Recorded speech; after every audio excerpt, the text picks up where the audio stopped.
Hello composers, Mike here, and you are watching Studio Time with Mike. And in this episode, we are going to take a look at Joshua Bell Violin by Embertone. So let's dive in right now.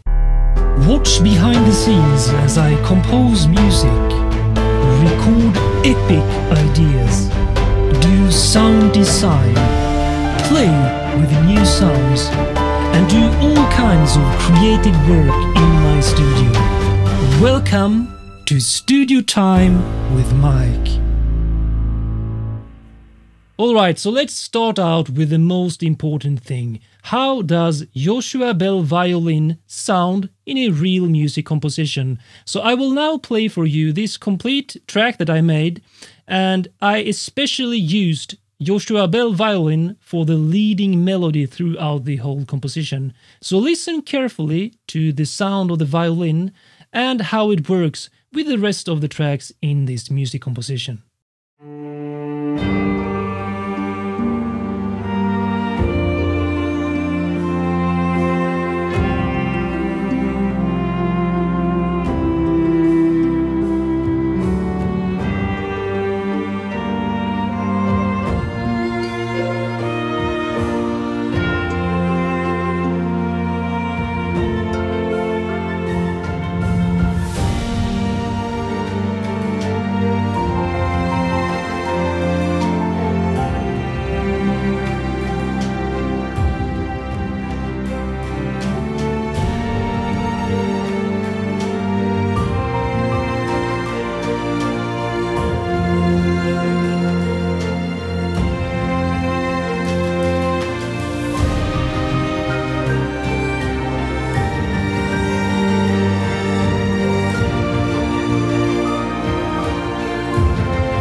Alright, so here we are in the DAW. I have already loaded up Contact, made a track here, and here we can see Joshua Bell Violin, which is in the Contact Library tab.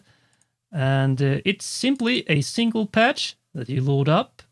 But, oh man, you have so many options. So, let me close, how do you close the browser so you can only see this? And this is the main interface. Let's try to play a sound and see what comes out from it.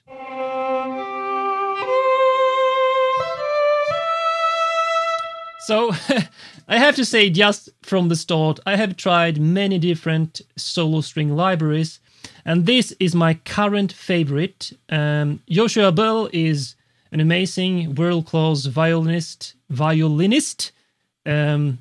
player, and he made this library with Embertone with amazing focus on legato, which is super awesome. So as you can see, you have 3 pages: the character page, the intuition page, and the control page.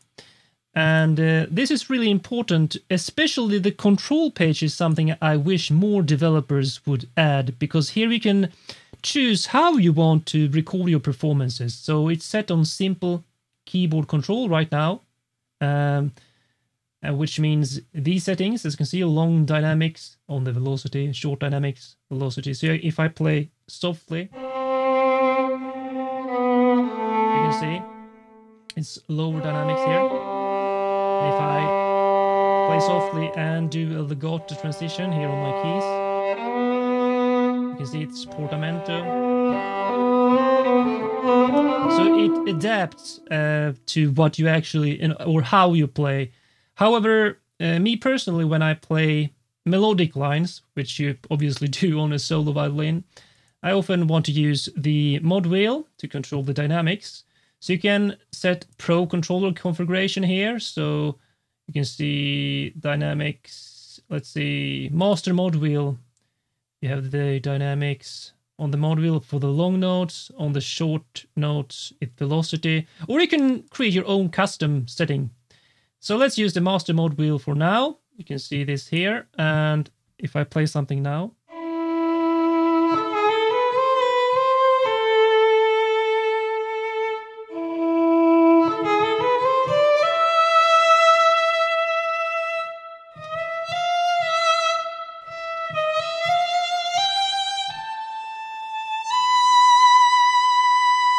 you can also see the vibrato here, and I actually like this in the middle that shows the actual articulation as well. So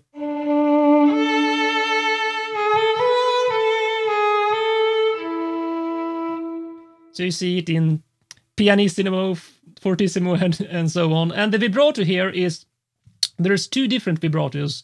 I found out it's a natural recorded vibrato in various stages, and then you can also control this if you right click, learn MIDI, or go to the control tab and set it up on the custom here. So you can control the vibrato separately, because now, as you can see, the dynamics and vibrato are linked, which is kind of usual in how players actually play, but I want more control, so I usually set it up at a different slider. And I believe that was like, if to get the natural vibrato, if I remember correctly, it's like dependent on the dynamics. So if you now check the character page, this is also a really cool page, because here you can control, first of all, the reverb, which is of course really important, but here, more importantly, the tonal character of the sound. So it's set at default at natural. So let me see. I just leave the expression or modulation up there. So I change the tone and you can hear the difference here. So natural. Let's see. We play.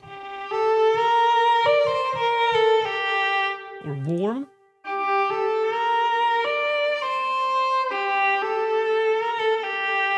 Or bright.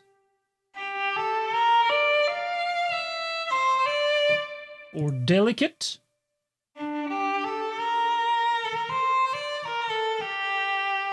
Bold.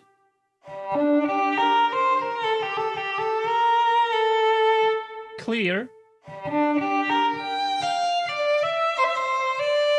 Or dark.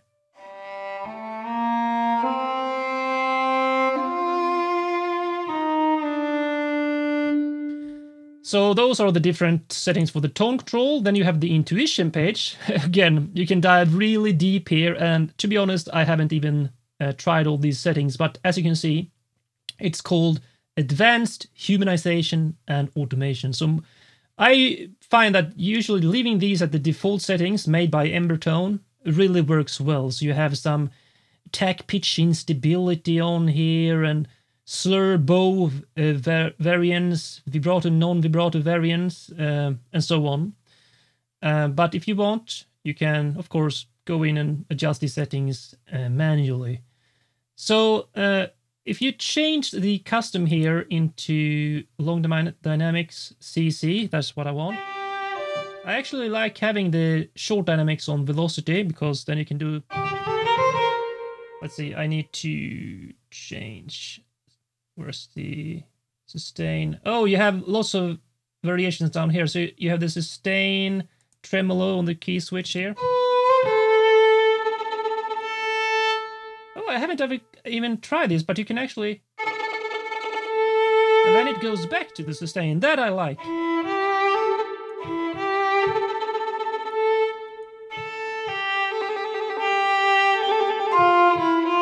obviously you have to write the dynamics at the same time, which I can't do because I'm occupied with my both hands here. So slide in. Let's see. I feel these key switches, to me, it's more natural to program them afterwards. I have never been able to play key switches in real time. But that's one of the greatest things about this library, because many of the aspects of the expression you can actually record in the very performance. As you can see, it actually changes the articulations, legato, slur, legato, bow, change, and so on, slur, immediate. Lots of variations here automatically just from how you play. But if you want to add even more ornaments into the performance, you can do that with articulations afterwards. And Embertone has a great overview walkthrough video where they show you all these things. So I recommend you to check that out. But let's see, I want to try the ricochet. So this is even, I think this is even shorter than spiccato.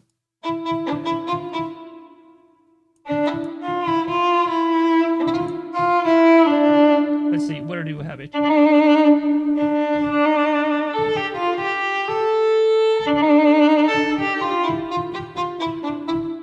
So you can clearly hear that it's so hard to get a natural performance doing key switches while you try to, because you can't be, basically, you want to use the mod wheel, perhaps another slider when you record the initial performance to get that so important expression. However, you also have the spaces here. You might want to use an external reverb. I often do, but you can turn it off, I believe, here. So here it's actually the dry recorded instrument in the room they recorded it in.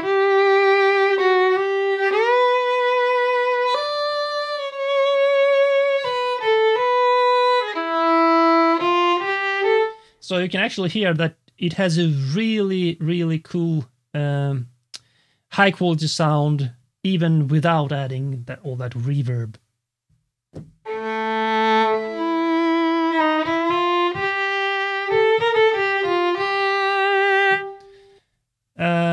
But if you want, you can try out the different reverbs and amounts here.